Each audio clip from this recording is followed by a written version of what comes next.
আসসালামু আলাইকুম। পাক শিল্পে সবাইকে স্বাগতম। আমরা আজকে দেখাবো চেওয়া শুটকির ভর্তা। তো চেওয়া শুটকির ভর্তা করতে প্রথমে আমরা রসুন টেলে নিব, তারপর লবণ দিয়ে এই চেওয়া শুটকিটি ভালো মতো টেলে নিব। শুটকিটি এভাবে যতক্ষণ পর্যন্ত একটু লাল লাল হয়ে তেল না উঠবে ততক্ষণ পর্যন্ত টেলে নিব। তারপর সবগুলা উপাদান একটা একটা করে পাটায় ভালো মতো বেটে নিব। প্রথমে শুকনা মরিচ বেটে নেওয়া হচ্ছে,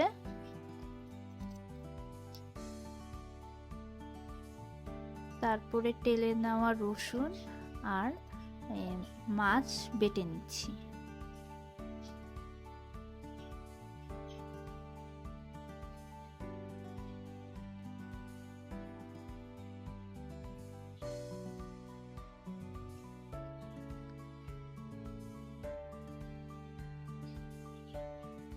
এরপরে কাঁচা পেঁয়াজটি ভালোভাবে একটু আধা বাটা করে আধা ভাঙা করে ছেঁচে নিব।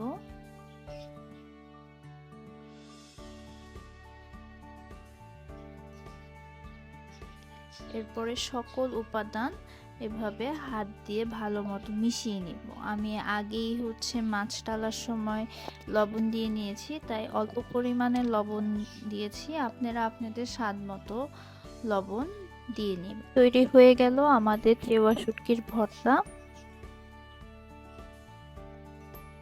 এরপরে আমরা যেই পাটা থেকে ভর্তাটা তুলে নিয়ে যেই ভর্তাটা পাটায় রয়েছে সেটা গরম ভাত দিয়ে একটু মেখে খেয়েছিলাম।